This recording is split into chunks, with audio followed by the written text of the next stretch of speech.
All right, so another very, very special session this afternoon. Please everyone settle down. It's Mr. Rajmohan Gandhi, no stranger to this festival, who's going to be in conversation with interlocutor Mahua Moitra. Rajmohan Gandhi, well, a brief summary. Everybody knows him. He's a biographer, a historian. For those of you who are not aware of it, younger people in the audience maybe, it's interesting to note that important to note that his paternal grandfather is Mahatma Gandhi, his maternal grandfather, Chakravarti Rajagopalachari. But what is very important to note is his commitment to the idea of democracy. Through writing, speaking, public interventions, and dialogues, he has been engaged for 60 years in efforts for reconciliation and democratic rights. Mahua Moitra, his interlocutor, is an Indian politician and a member of parliament in the 17th Lok Sabha from Krishnanagar in West Bengal and a member of the AITC. We laud this feisty all-rounder, a former investment banker at JP Morgan Chase who studied economics and mathematics in Mount Holyoke College, and from all accounts is a fine football player, for turning her intelligence and energies to politics. Thank you. We welcome Mr. Rajmohan Gandhi and Ms. Mahua Moitra for this session titled Reflections on a 75-year Legacy. Thank you, sir.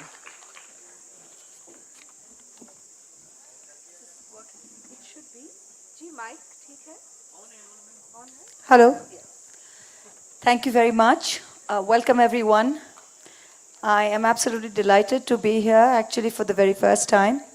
I remember coming to Kasauli when I was many years ago as a tourist and seeing signs for this literary fest and wondering, wow, it would be wonderful to come here and listen to some of the speakers, and I never thought I'd be sitting here on stage. And in such exalted company, I am absolutely privileged and honored to be the interlocutor for this session with the most wonderful Mr. Rajmohan Gandhi. We've already been introduced to him, and the finest historians. He's written extensively on Sardar Patel, book on Ambedkar and Gandhi. He's also written a history of the Punjab, history of South India. But what we are here to discuss today is this, what it lacks in size, it more than enough makes up in sort of thought. It's called India After 1947, Reflections and Recollections. And I'm going to try and engage him in conversation. What I will put out there right in the beginning is that I am just the interlocutor here. I've been on enough panels where the moderator thinks they're the speaker, and I promised myself I would not get into that trap. So I'm just going to lead on to that. Thank you, Mr. Gandhi, for being here. Your book, a lot of people here read the book? Not many, okay. So it's, this book, it says Reflections and Recollections after 1947, but it's not a historical narrative, it isn't. It's very much topical. It talks about what's going on in India today, and what it does in very short chapters is try and link up what's happening today to how we got there from 1947. What you've also done, if I might rather cheekily add, is played it quite safe. So you've tried to stay away from controversy, anything that is could dish up a firestorm, you've stayed away from. But at the same time, what you've done is given people so much food for thought. You don't think for the reader. When I was reading it, you had all the dots, and it was up to me to connect them how I wanted. And I think that's part of the great things about a book so small. I mean, the 5 chapters you've got, you lay out the key issues, and each issue talks about a certain. The first one of the chapters, you say, yes, there is Ram. You don't talk about, is there a debate about, should there be Ram? Is there no Ram? You say, yes, there is Ram. You state it. So when you were writing the book, if I may start with that. What were you thinking about? What is it that you wanted to give the reader? Was it your perspective or? So before I answer that, may I say one or two other things? Yes, please. And before I say anything, I want to know whether I'm being heard.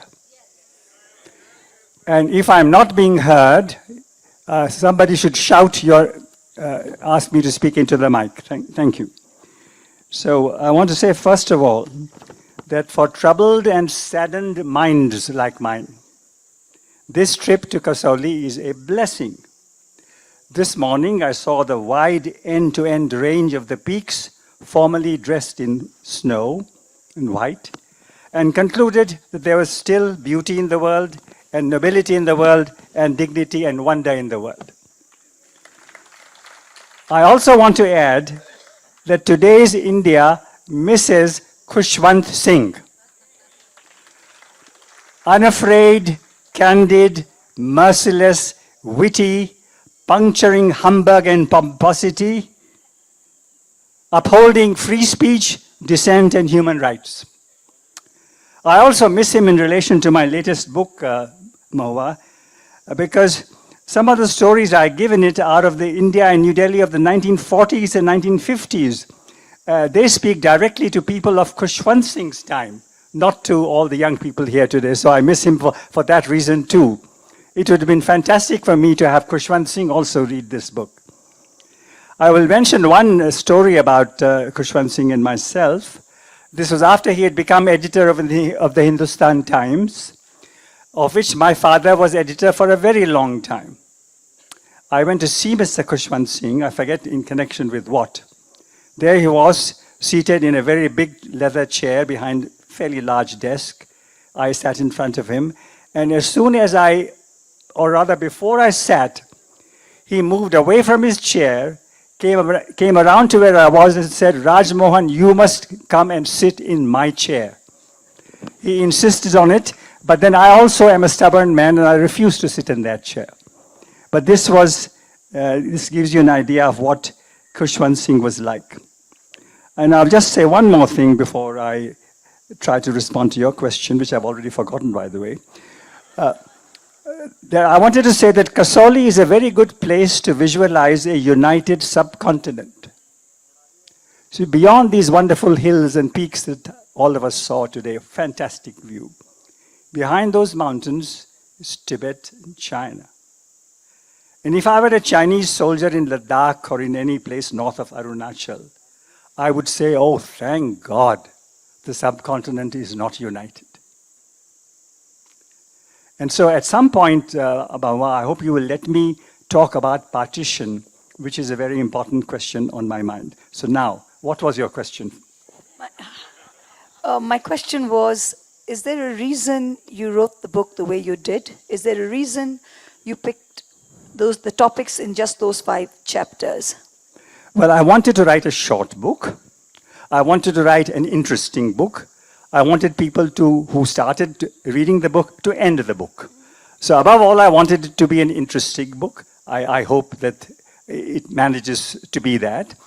But yes, I also wanted to relate my personal story post-independence, my family's story to some extent. And I do have a chapter on partition, which I want to discuss if you give me the chance.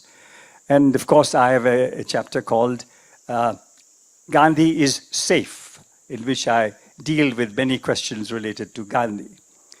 And then there is the question of what next?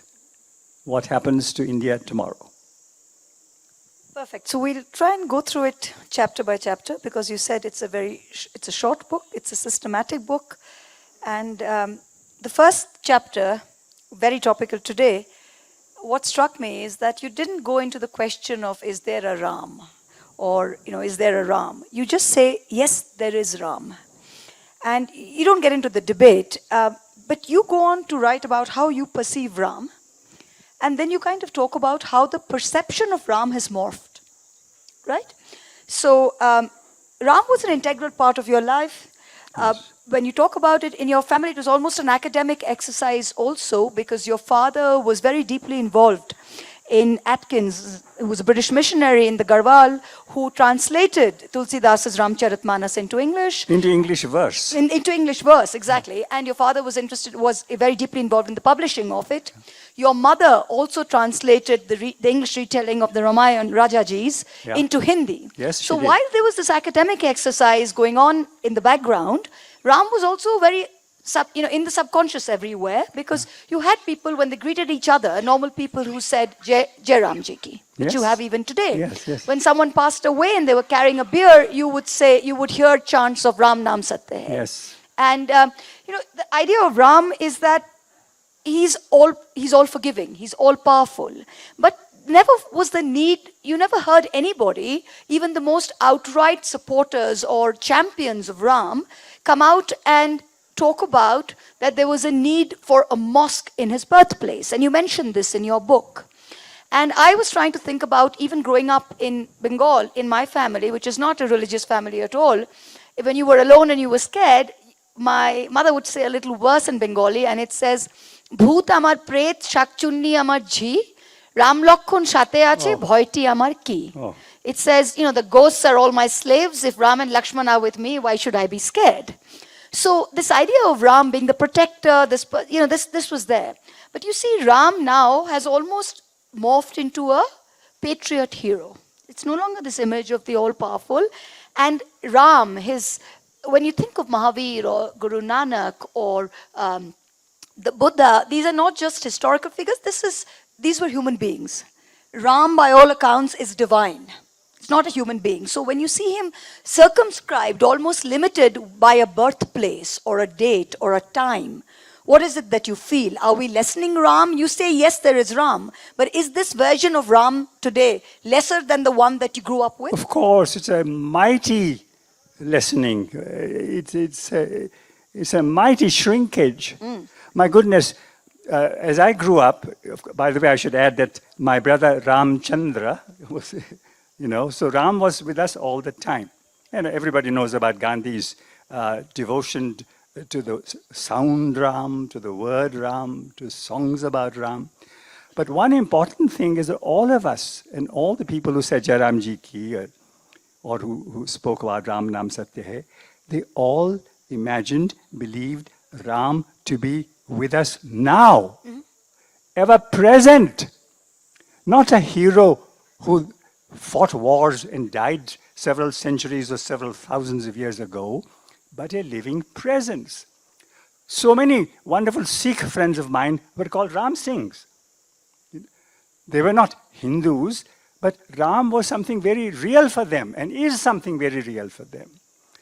So one shock to me as I moved through the 80s and the 90s and the Ram Mandir movement spread, my goodness, this is a shrinkage of Ram. This is turning an eternal force, a wonderful presence for everybody, for children, for sick people, into some kind of political hero.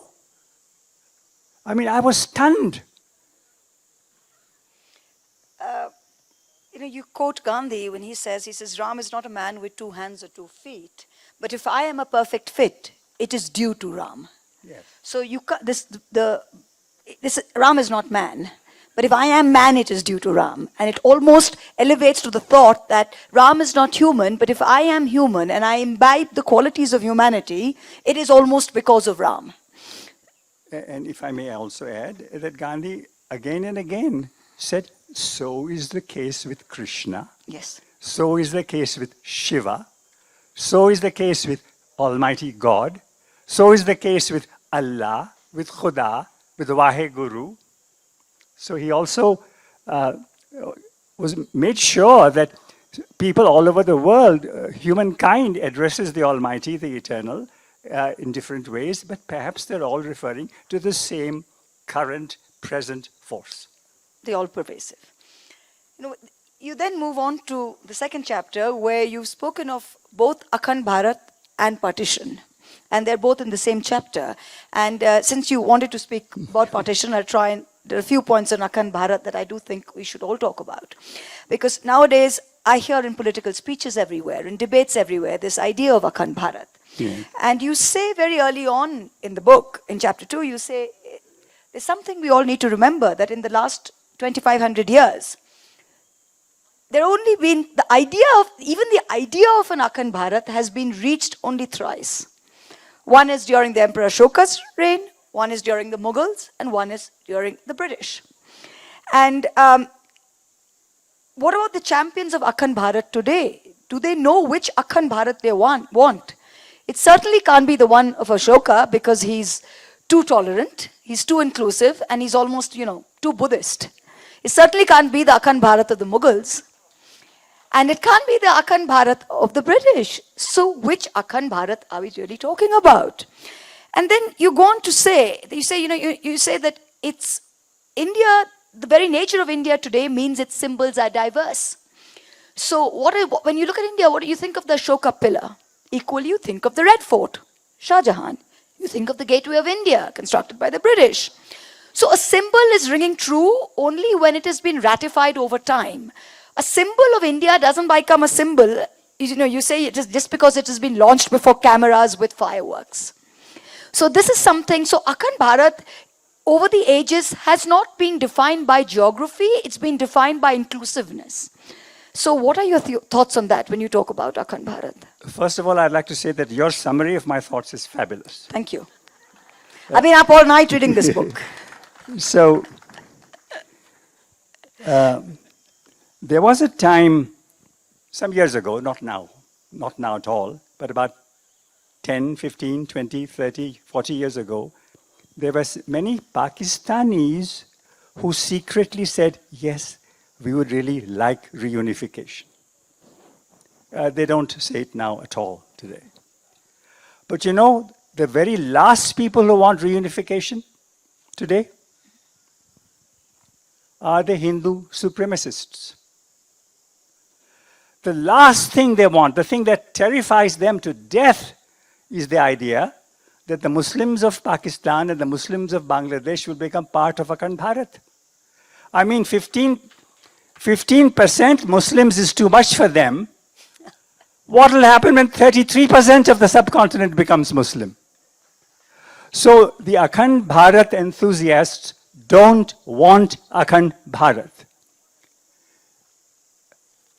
And the other thing I want to mention here when it comes to partition, who were the people who opposed partition till the very end? This is a historical question. And people should do their own research. I'll tell you what my research done over 30 or 40 years has told me. Frankly, the one individual who till the very end opposed partition, who was hurt the most by it, saddened the most by it, who cried the most about it in private, was Mohandas Karamchand Gandhi. But there were some other people also. When the Congress had this meeting in June of 47 to vote on the Mountbatten Plan, and they assented to it. They assented to the partition of India. It was a vote passed in complete silence. It was the only resolution passed in complete silence other than condolence resolution when somebody died. But some people opposed it at the time. One was Purushottam Das Tandon. We must admit that. He is today, he was in the Congress then, but he today is a figure that is greatly praised by the Hindu right. It is absolutely true that Purushottam Das Tandon opposed the resolution in a passionate speech. But another man who opposed it very strongly, very powerfully, was a man who's completely forgotten today. His name is Saifuddin Kichlu. Many here don't even know who he was. He was a Kashmiri. He was an Indian from Kashmir. And do you know, he was one of the men, along with another remarkable man called Dr. Satyapal. These two men were responsible for the great movement in Amritsar that culminated in the Jallianwala Bagh massacre. Saifuddin Kichlu and Satyapal led a tremendous movement in Amritsar in April 1919. And because of that movement, martial law was established and Jallianwala Bagh massacre took place. That Saifuddin Kichlu, forgotten today, freedom fighter for India. He fought passionately against Pakistan and spoke passionately. There were a few others also. But I wanted all of you to remember when it comes to yes, there were horrors of partition. Of course, there were horrors committed on all sides, by all sides, against all sides.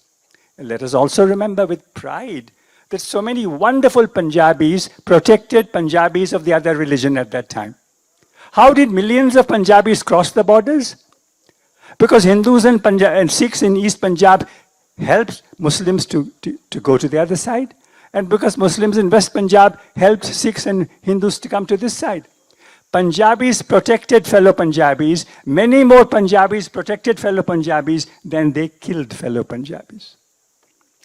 So this is what happened during partition. And one last point I want to make about partition, that the Act of Parliament, British Parliament, that created independent India legally, created independent Pakistan legally, signed by King George VI at the time, does not say that a Muslim nation is being created or that a Hindu nation will also remain. It spoke of Muslim majority areas separating and forming Pakistan, of course, at that time, in two wings. It is absolutely true that there were passionate voices on both sides. Jinnah and many other Muslim League leaders passionately said that India has two nations, Muslims and Hindus. Savarkar, much earlier than Jinnah, passionately said that India has two nations, one Muslim and one Hindu. But a great number of Indians, Gandhi, Nehru, Patel, so many others, said no, no, no. There is mistrust, there is unhappiness, there is division, but Indians can manage these differences and all Indians of all backgrounds can live together. And it's important to recognize that what took place in August of 1947 was not a division of communities that ek taraf Musliman jayenge, this taraf Hindus rahenge. It was a separation of geographical areas. So with that, I will stop. There's one more thing in the chapter on, you go from Akhand Bharat and you go into partition, and there's one line in there which struck me, and it said that when our founding fathers were talking about free Pakistan and India, the idea was, it was not just about national identity, but it was also about individual freedoms. And it talks about not just azadi, but about insaf. And the Hindu right, it says, today they're not unhappy that partition happened. What they're unhappy about is that in spite of partition, why are Muslims still here? This is the rhetoric that you see over and over again in hate speech very recently. And the post-independence generation, such as yourself, when you grew up 10 years old, 12 years old, 15 years old during partition, you thought of Pakistan as a Muslim country, but you never thought of India as a Hindu country, never. Yeah. Do you see today that we are moving further and further towards that? And for someone like you who's seen through it, how do you see that idea almost of insaf, where 15% of the population should be given equal rights and should be treated as equals, go out the window? How does that make you feel? Well, I'm pained. I'm deeply saddened. Sometimes I feel angry. I'm unhappy. I don't have words enough. Are we really proud of a situation where the great, vast Hindu majority, which is in numbers overwhelmingly strong, economically much better off than the Muslims, politically supremely powerful, where the Muslim percentage in our legislatures is well below the Muslim percentage of the population? For this great Hindu majority with its fantastic heritage and civilization, for it to derive pride, self-importance only from the humiliation of Muslims? Is this the source of our satisfaction, of our pride, of our sense of our role in the world? तो हमने इनको दबा दिया, इनको चुप करा दिया.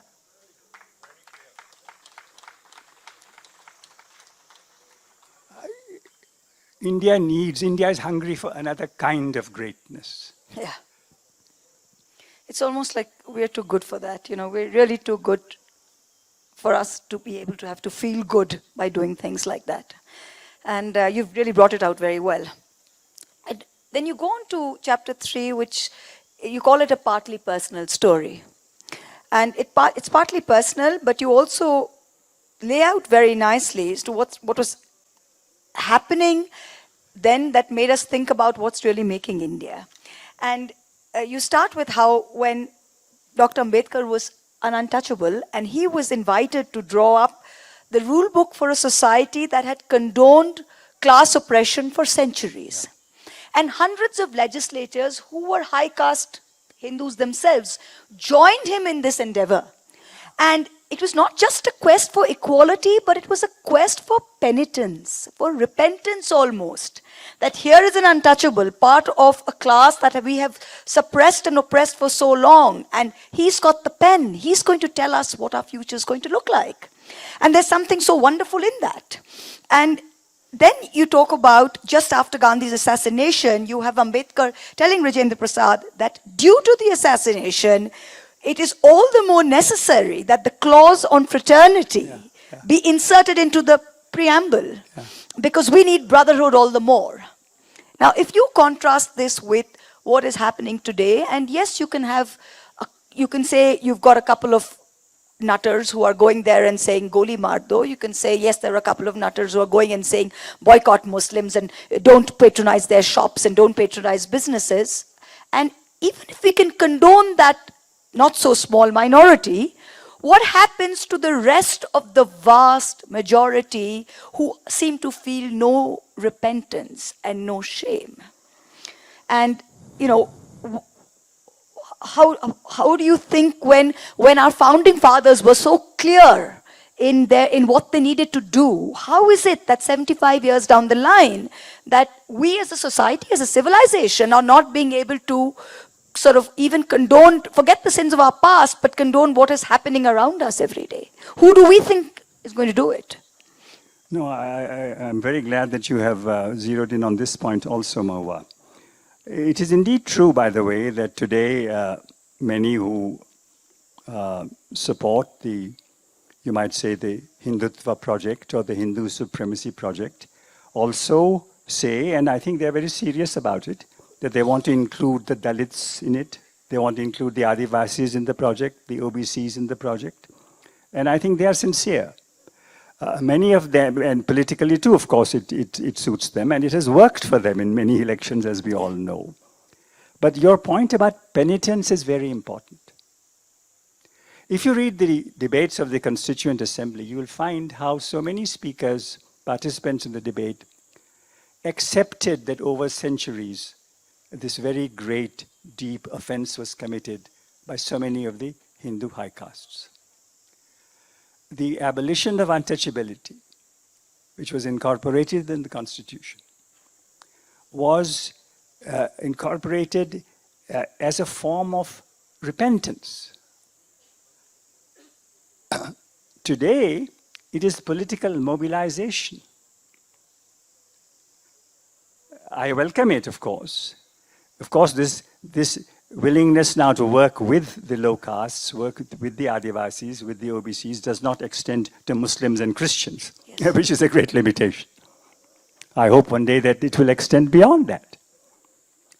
But I also feel that we will not deal with this very great legacy of the crime of centuries if we don't accept that very great injuries were done to dignity, self-respect. We humiliated people for centuries, and we don't end that humiliation by saying, "Acha, itne percent aapko yahan mil jayenge, itne percent aapko wahan mil jayenge." Yeah. You talk about Nehru in a very personal way. And there are some stories in there. But what stands out is that you almost revere him for, not for what he was, but more for what he stood for. And you said, he stood for this idea of individual freedom, which he practiced every day. And you felt it yourself because as a prime minister, he was in charge of giving off a room in Vigyan Bhavan, was it not? That allowed you to go and rent it to have an MRA meeting. Yeah. And it's wonderful that we once had a country where you could actually go up to the prime minister and say, oh, excuse me, I want to rent a room. Will you give it to me? So it's wonderful that you went up there. But it's not so wonderful that you had to go to a prime minister to rent a room. Yeah, that's true. But no, what you said it in the context of, that, he had his reservations about the MRA. Yeah. But at the same time, he rented the space for you. He did. And you then go on to say, you said, you feel offended by the false stories about Nehru.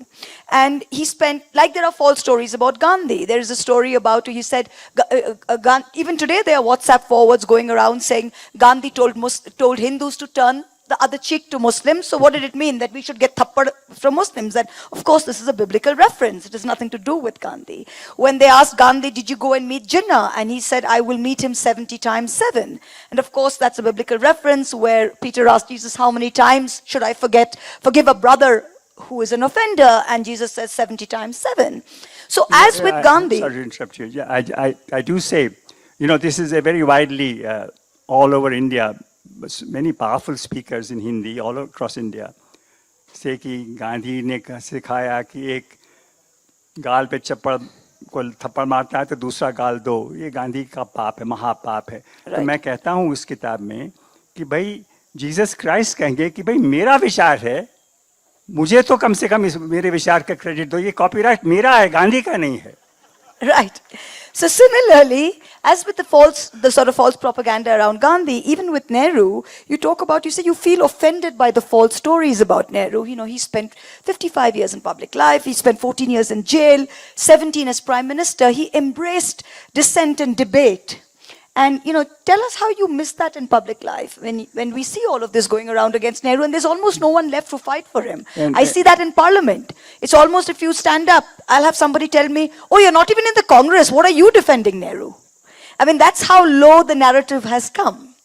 So what do you feel about this? Before I say what I feel about this, let me also say this, that this, millions and millions, just as in the United States, a great many white Americans now believe that Barack Obama was not born in America.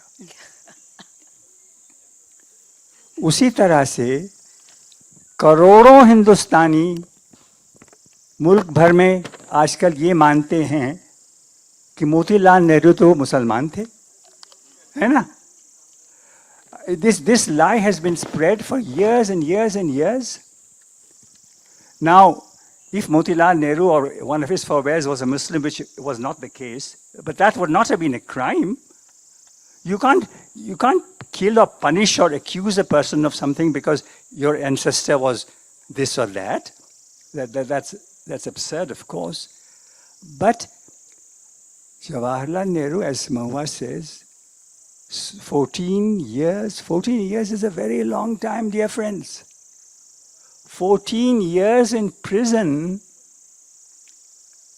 and then his wife dies shortly after he's released. And then all these false stories about a good man, a great man, a brilliant man. You can criticize his policies, but what right have you to spread this utter falsehood?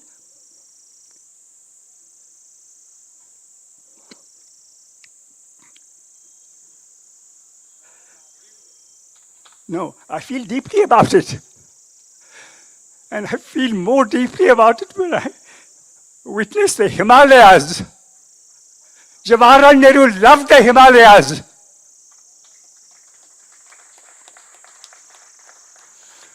The Himalayas will protest, the earth will protest. You please feel free to criticize his policies as strongly as you want. But don't stoop so low as to tell filthy lies about a noble and a good man.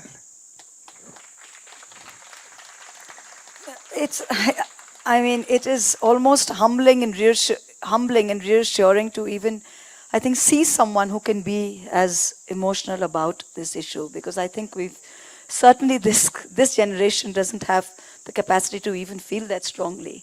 And I heard this story from my mother, and I don't know if it's true, where she said, when Lata Mangeshkar sang Ye Mere Watan Ke Log, and there's a line in there, Jab Ghayal Hue Himalay, and Pandit Nehru had tears in his eyes. And today when you're talking about him and the Himalayas, you have tears in your eyes. So, you know, there are these stories that are passed down, which all of them come to form a full circle. You talk again of this destructive trait of Indian history, which you link up today to the past. And you say that, you know, Indian history and Indian politics has always had this space where the motto has been, forget your foes, finish off your allies. And you talk of a time where Chaudhry Charan Singh, Morarji Desai, and Babu Jagjeevan Ram were together. And Jagjeevan Ram tells Morarji Desai, Hamari jodi nahi chalegi. And this obviously continues to plague us even today, because even someone like me, wherever you go, you're faced with the question of why isn't there opposition unity, and why can't you guys get your act together, or why aren't you together? What do you think, even when we have what is a common, when we all seem to know what the common enemy, for lack of a better word, is, or what the anti-ideology is, what is it about us in India that you think that this destructive trait continues to plague us even today? Well, I wish I had an answer for, I can give an intellectual answer to this. I wish I had a solution for this bimari. But let me restate the bimari. The philosophy is, the policy is, forget your enemies, finish your allies. Forget your enemies, finish your allies. And we have to find a solution to this. This requires large-heartedness, this requires patience, this requires some people who maintain contact with all sides will bring them together. This requires, perhaps requires the spouse of one of these principal players telling the spouse strongly, stop this nonsense, get on with something constructive. You know, constructive roles can be played by ordinary people, not just by politicians or by well-known or prominent people. It is a very big, by the way, it's not only in politics. It is in so many areas of our national life. Forget your adversary, finish your allies. So I don't have a magical remedy for this, but I count on the spirits, the creative, the wonderful spirits of people like the ones present here today, and of young leaders like Mahua, to find that remedy for the sake of our country. Thank you, sir. You know, this, from the personal recollection chapter, you go on to the 4th chapter, where again you're very assertive. Like you started the first chapter with, yes, there is Ram. Early on in chapter 4, you say Gandhi is safe. In spite of all of this, all we've discussed so far would make perhaps all of us feel that Gandhi is in danger. Gandhian ideals are in danger.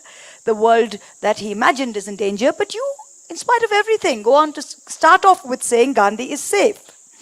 So you very quickly assert that he's not in danger. And Sarojini Naidu, after Gandhi's death, said, do not rest. Do not allow us to rest. Keep us to our pledge. Now this eternal vigilance is a price that we know that we all pay for democracy. And many of us today feel that this is ebbing.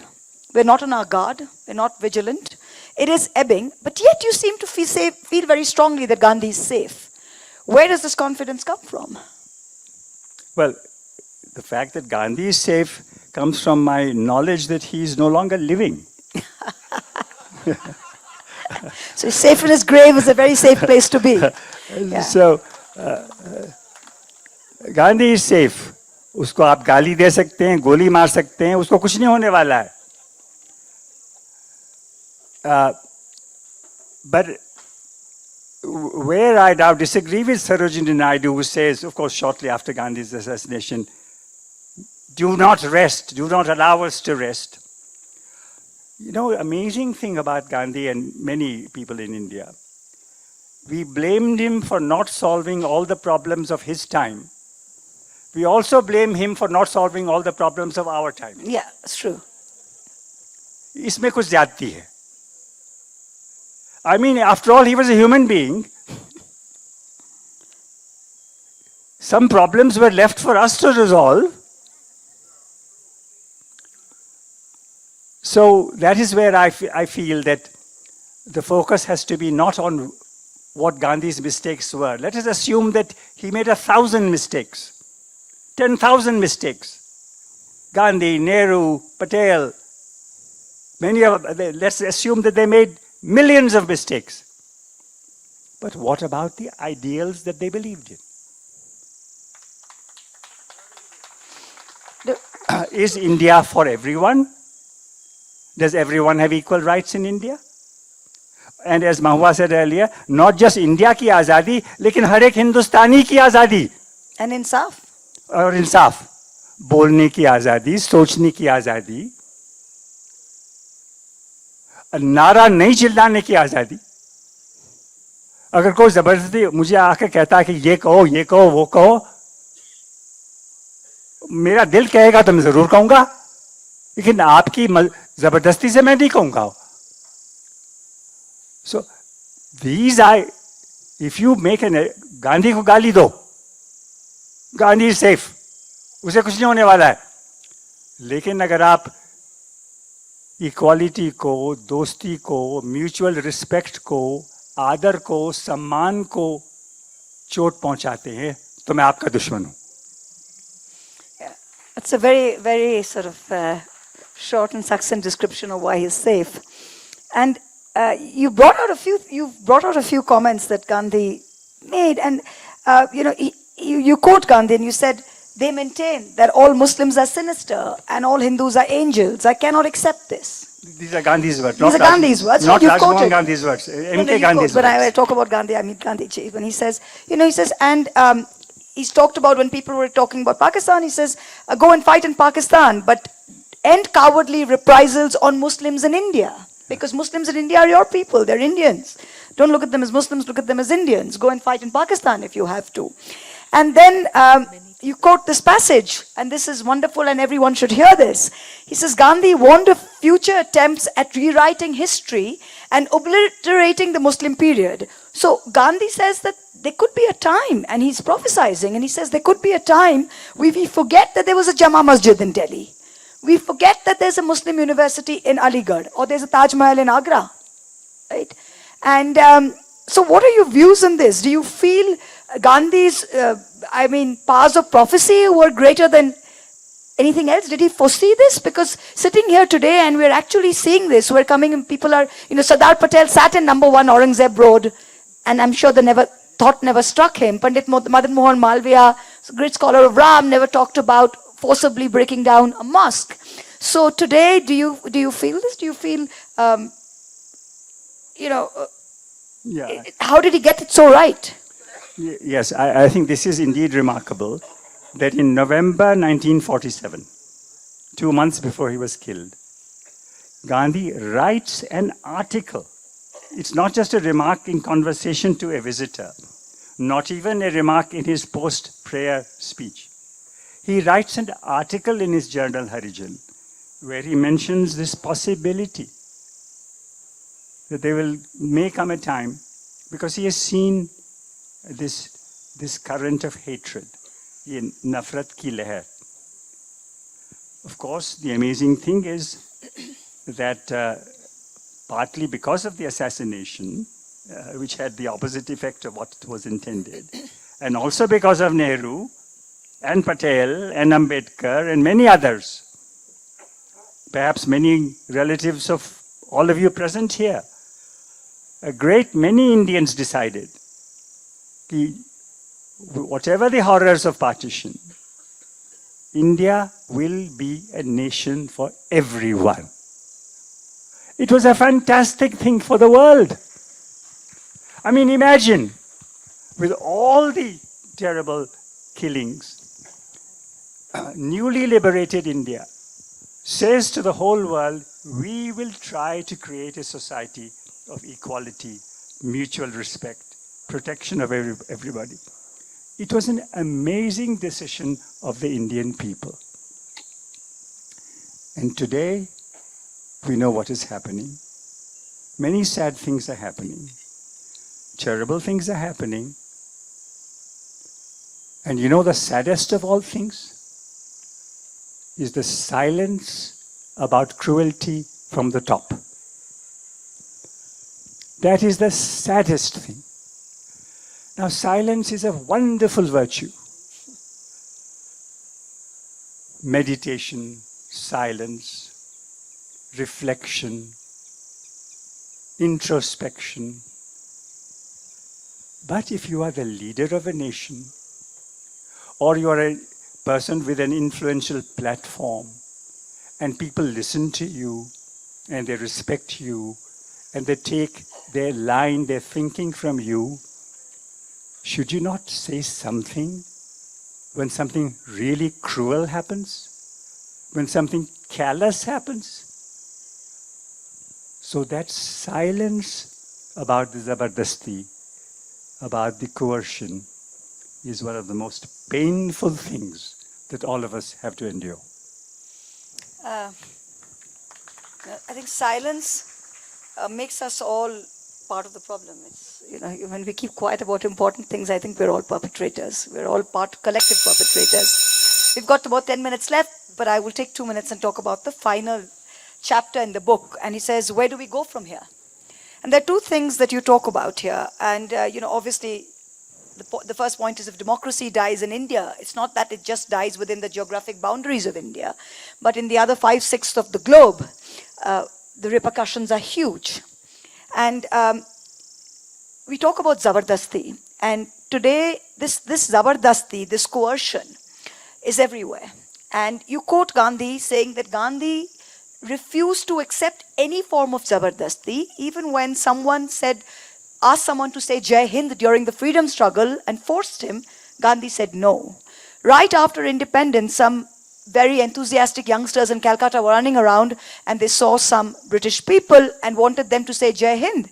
Gandhi objected to even that. Now imagine, he said that coercion is a nail in democracy, is driving a nail into democracy if you're cursing.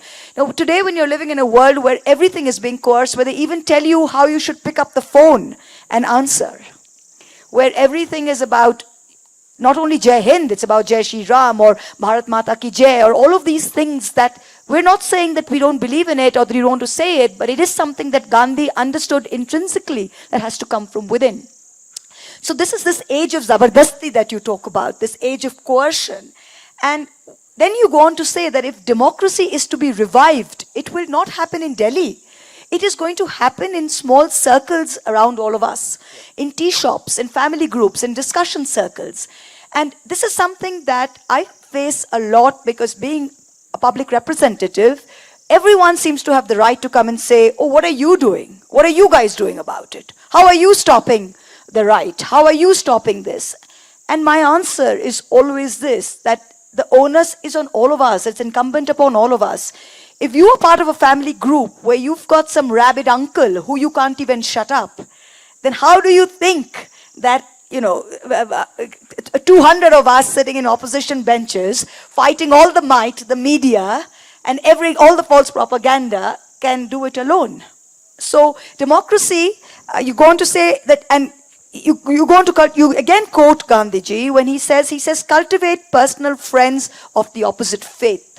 It is very important to not demonize people of a different faith, so you must have personal friends. And that's something in even the chapter on partition. Your neighbors were Muslims. You didn't want your neighbor being killed, he might be Muslim. So when you see that India today where you have people going and saying, don't patronize them, don't go to their shops, boycott them, do you think this very pithy, very normal, very practical advice that go and make a Muslim friend, or to tell a Muslim, go and make a Sikh friend, holds true today? So here in this land of zabardasti, how would you tell our viewers and our readers to revive democracy in their own circles? Because that's where I think it should be revived from as well. So thank you very much, Mahua, for this point. I also say in this final chapter that India has 80% Hindus, 2% Sikhs, 15% Muslims, 2% Christians. But I also say India has 100% neighbors. India has 100% neighbors. If only we become friendly to our neighbors, all neighbors, that is the way to go forward. And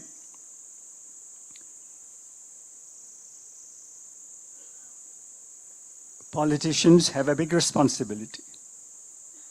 And it is right when the public or the media says, why doesn't this party or that party in opposition do this or that? It's very important. But I think one thing we should recognize, that today, the money power, the media power, the muscle power, the raid power, the enforcement power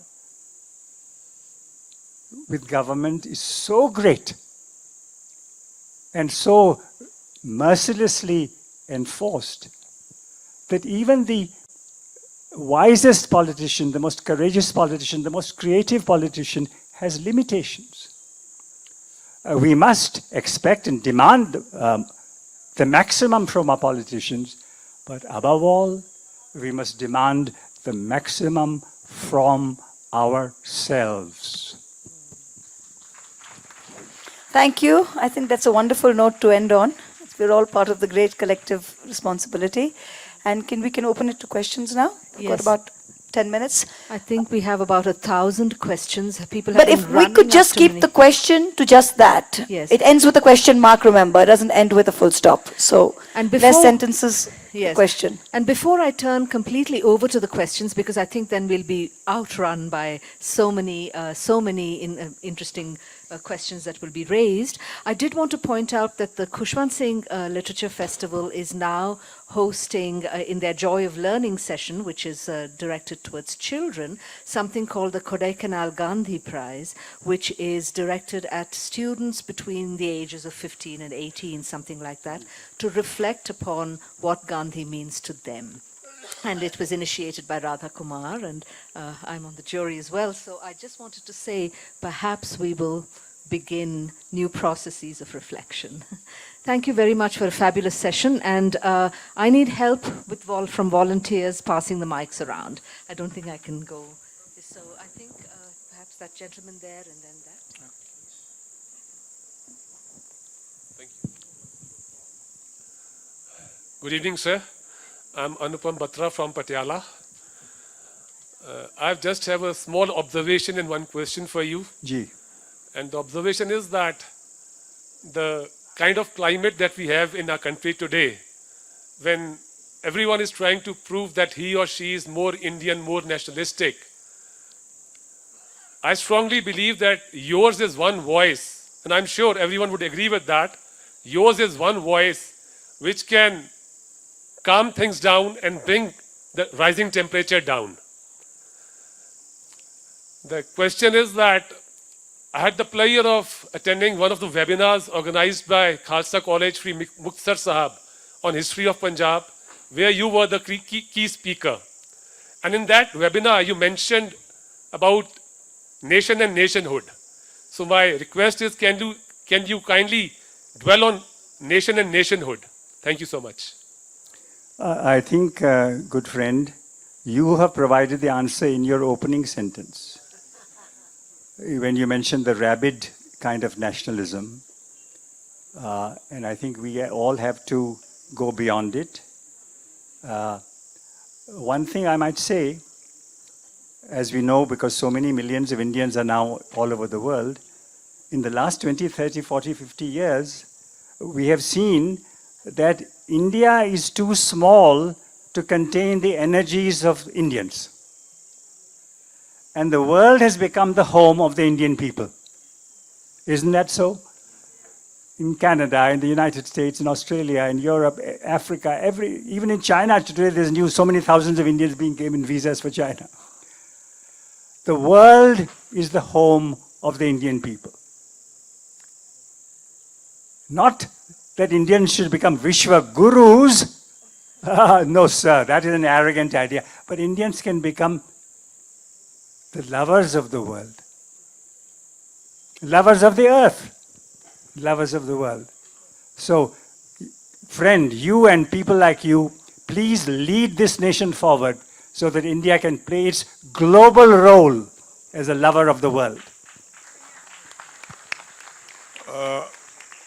So thank you very much, Mahua ji, for asking very incisive questions.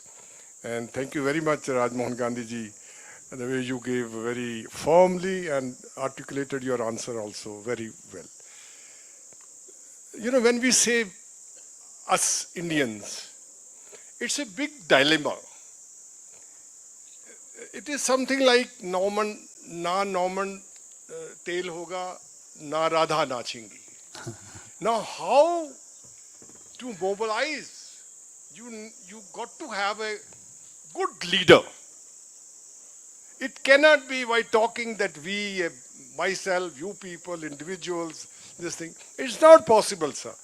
We have seen over a period of time, everybody is talking. Everybody needs that mobilization. But how to mobilize is a big dilemma. Could you please throw some light on this? All those who raise this very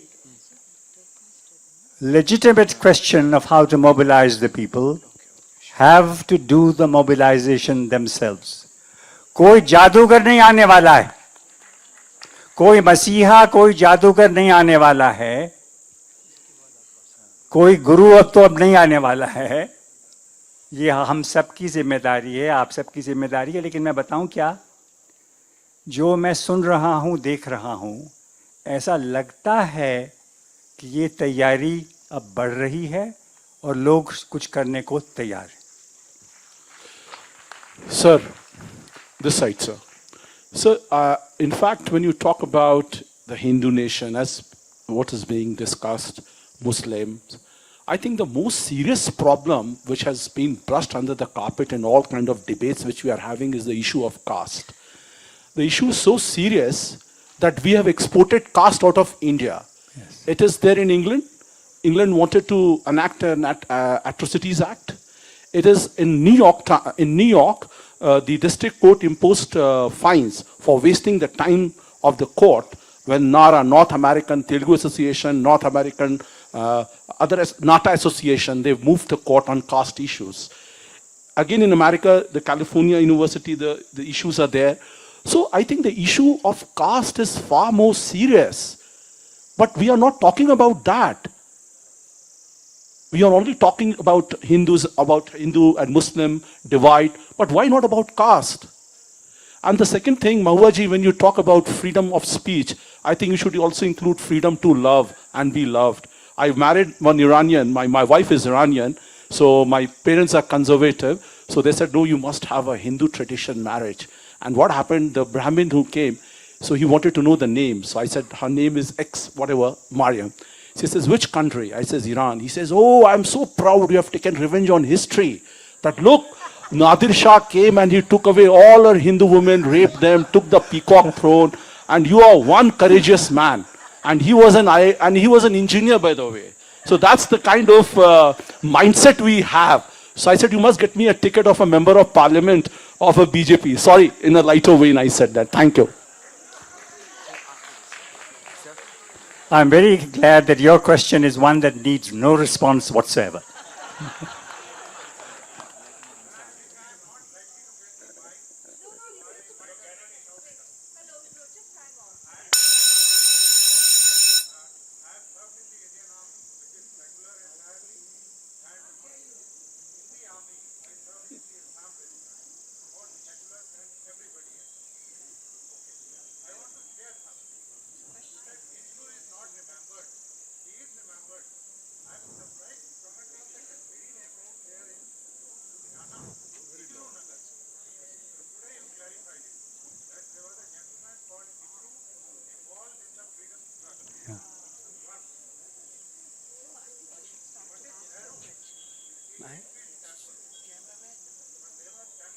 Can he speak? Well done.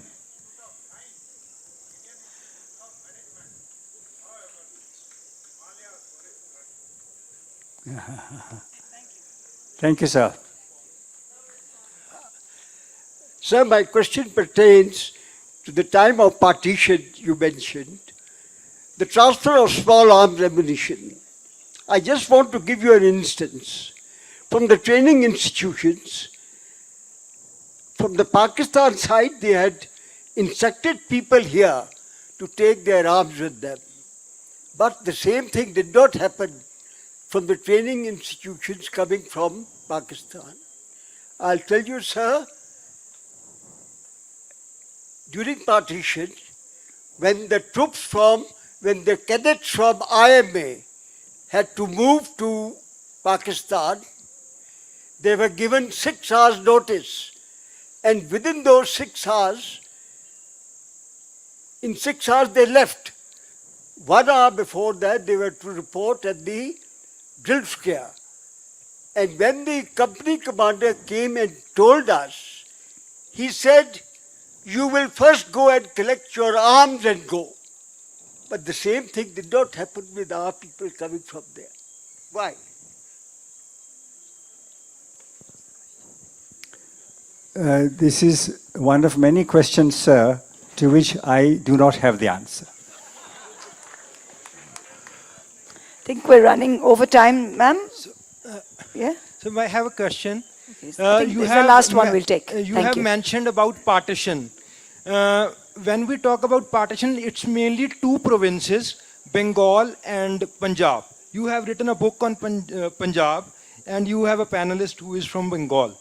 So my question is, how you see the journey of these two provinces in the Indian subcontinent after 47 in their respective nation states? What a great question. What a great question. No, seriously, I mean this. You know that just as a building is to be built from its foundations, a new South Asia will also have to start from the grassroots. And if the Bengalis of Bangladesh and West Bengal can come together, if the Punjabis of Pakistan and India can come together, that will be the way forward. Incidentally, how many in India know that more people speak Punjabi in Pakistan than in India? Many more. And more people speak Bangla in Bangladesh than in India? So there is so much to build on. There are very many difficulties, but the kind of questions being asked today, I think, Mahua, you will agree, that give us a little hope. Most wonderful. Mahua, can you allow me to do a Khushwant Singh here? To me, he was known for two things amongst many. One was his sense of humor, and the other was his maverism. So, Mahua, with you on a lighter note, on a note of levity, do I get to see the more so famous Louis Vuitton bag? Did you bring it here? It's in my room. You'll see tomorrow morning at 11:30. It'll be on stage, and I'll even put it down especially and hide it for you. Hide it for me. We can meet for coffee. Having said that, Thank you. allow me to be the devil's advocate, and that is one of my biggest takes from Khushwant Singh ji. Quite often we accuse the politician and we throw all the muck at them, and for rightful reasons we should. But if they are able to mobilize public opinion in a fair democratic election and get 303 seats in parliament, who is at fault? I'm a businessman. In business we say that if somebody wants rotten apples, give them rotten apples. So I think it is for us to introspect. And again, I would want to end on something as lighter as Khushwant Singh ji did. A bit small couplet by Ta umr मैं ये भूल करता रहा गालिब, ता उम्र में ये भूल करता रहा गालिब, धूल तो मेरे चेहरे पे थी और मैं आईना पहुंचता रहा. Thank you. Thank you so much. Thank you. Thank I'm you, afraid everyone. there are so many questions, but we have to stop. It's tea time, but I'm sure you'll be able to engage. I do apologize. I wish we had much longer. As they leave the stage, and thank you so much for just a brilliant session, an inspiring session.